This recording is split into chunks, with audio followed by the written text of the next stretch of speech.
Baiklah, kali ini kita akan belajar satu skill komputer, yaitu skill yang namanya web automation.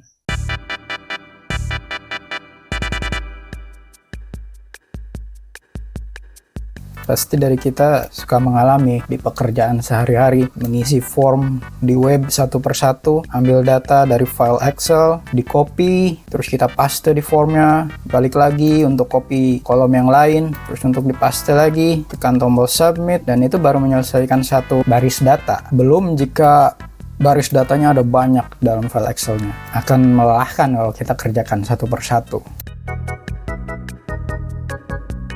Mari kita bayangkan sejenak, bila sebuah website kita analogikan sebagai sebuah bangunan, dan di dalam bangunan itu terdapat banyak ruangan, dan setiap ruangan adalah kolom form yang harus diisi, maka kita sebagai manusia untuk mengisi form secara manual harus menggeser mouse ke posisi kolom yang satu, lalu mengetikkan data yang diminta, lalu menggeser mouse-nya kembali ke kolom yang kedua, dan mengetikkan data kembali, lalu memindahkan mouse lagi, mungkin ngambil data dari satu file Excel dan paste manual, copy paste satu persatu.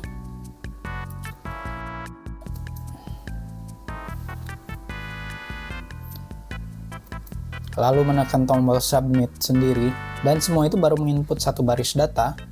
Maka bayangkan berapa banyak waktu yang akan terbuang untuk input manual satu persatu data yang ada dalam file Excel. Nah, web automation ibaratnya kita menciptakan sebuah robot yang dimana robot tersebut akan kita berikan satu perintah khusus untuk mengerjakan input manual yang sebelumnya dilakukan satu persatu, dan robot itu sudah mengetahui data yang harus dimasukkan ke kolom-kolomnya. Maka dengan adanya robot ini atau web automation akan menyelesaikan pekerjaan input data dengan sangat cepat. Playwright adalah Python library untuk otomatisasi interaksi dengan web browser. Untuk menginstalnya, karena ini merupakan library Python, kita gunakan pip install Playwright, enter. Kita tunggu sampai instalasinya selesai. Setelah terinstall, kita perlu menginstal web browser khusus dengan cara Playwright install Chromium. Lalu untuk memulai, kita akan menggunakan bantuan Playwright CodeGen yang akan digunakan sebagai kerangka dasar step-step automation. Nah, CodeGen ini cukup membantu mempermudah karena seluruh interaksi yang kita lakukan seperti klik mouse atau mengetikkan kolom pada elemen web langsung direkam di script yang sebelah kanan. Untuk percobaan ini, kita akan menggunakan satu web yang dia digunakan khusus untuk mengisi form. Nah, interaksi kita langsung terekam di Windows sebelah kanan. Mulai dari kita membuka alamatnya, terus navigasi ke link tempat form berada. Ini kita isi manual dulu ya, mulai dari nama depan, nama belakang, pekerjaan, lalu pendidikannya, jenis kelamin,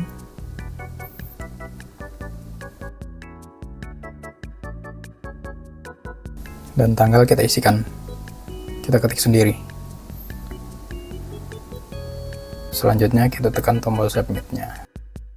Setelah itu scriptnya kita modifikasi sedikit, karena ini kalau dijalankan prosesnya cepat sekali sehingga langsung menutup browsernya. Kita modifikasi dengan menambahkan sleep supaya ada jeda di setiap stepnya. Kita beri jeda masing-masing 1 detik. Lalu kita jalankan lagi, dan ini semua berjalan otomatis ya.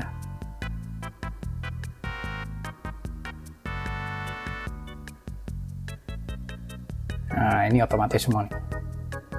Dia mengisi sendiri, ngetik sendiri, milih checklistnya sendiri, menekan tombolnya juga sendiri. Nah, ini semua baru langkah pertama, karena script ini masih cukup sederhana. Untuk menambahkan kegunaannya, kita bisa membaca data dari file Excel, tapi sebelum itu kita harus mengenali konsep loop atau perulangan. Apa yang dimaksud dengan loop atau perulangan? Bila ada sekumpulan data-data yang terkumpul dalam sebuah list, masing-masing elemen dari list tersebut satu persatu bisa kita proses. Di sini kita menuliskan 4 baris kode, dan kode ini akan dieksekusi berdasarkan urutan. Baris pertama berisi list kita, data-datanya. baris kedua dan ketiga adalah for loop, di mana masing-masing elemen akan dikirimkan kepada browser. Proses loop akan berjalan sampai seluruh data yang ada di dalam list diproses. Proses loop selesai, akan eksekusi baris berikutnya dan mengirim data. List ini sama berlakunya dengan data pada file Excel. Jika setiap baris kita anggap sebagai list, maka data-data di sel pada tiap baris bisa kita proses dengan loop atau perulangan, sama seperti sebelumnya. Nah, di sini kita sudah punya sampel data dalam bentuk Excel. Kita bikin sampel data dari huruf A sampai Z.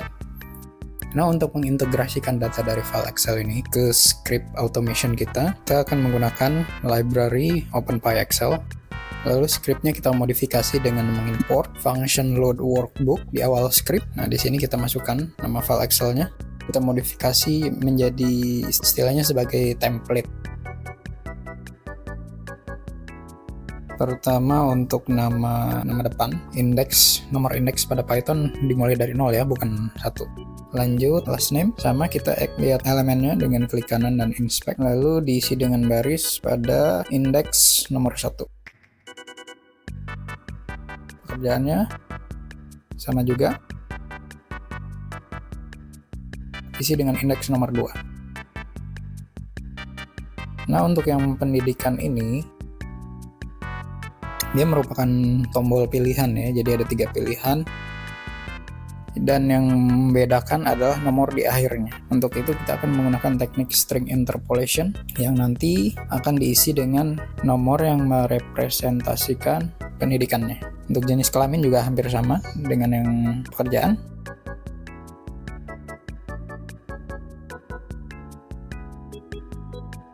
Nah, seluruh kode setelah dimodifikasi menjadi seperti ini.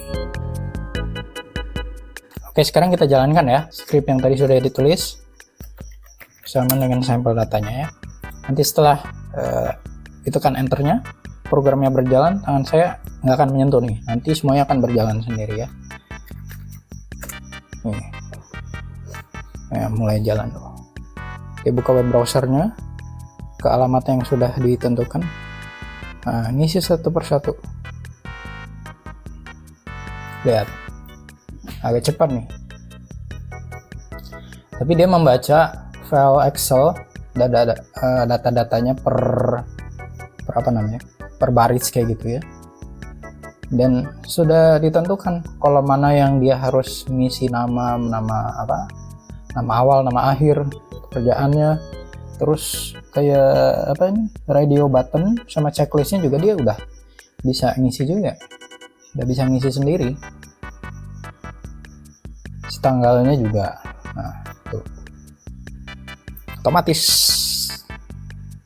Praktis kan gampang kan kalau kerja bisa kayak gini. Tuh cepat, udah sampai huruf Z lagi nih. Tadi kan kita bikin datanya dari A sampai Z gitu. Kalau satu persatu harus ini ngetik sendiri kayak gitu kan capek. Udah selesai. Gampang kan? Jadi itulah kesimpulannya. Ini baru hal kecil ya yang bisa kita lakukan. Cuma nanti bisa modifikasi lagi lebih lanjut. Yang penting menggunakan Playwright dikombinasikan dengan OpenPyExcel. Kita bisa menyelesaikan pekerjaan yang berulang-ulang. Dan ingat konsep for loop ya. Yang penting ketika modifikasi scriptnya, kita harus bisa menemukan dan mengidentifikasi titik di mana proses yang berulang-ulang itu akan terjadi. Tapi belum selesai sampai di situ. Masih ada satu trik lainnya. Di awal tadi kita analogikan web automation dengan menciptakan robot yang melaksanakan pekerjaan kita ya. Tapi ada trik lain lagi, yaitu kita tidak menciptakan robot, tapi kita menjadi seorang ninja yang punya kemampuan menggandakan diri dan menginput data jauh lebih cepat lagi. Tapi untuk menjadi ninja, kita juga harus pelajari skill-skill lain, diantaranya HTTP, tentang regular expression, API, JSON, data struktur, dan lain-lain. Tapi ini untuk topik di lain episode ya. Maka dari itu, subscribe.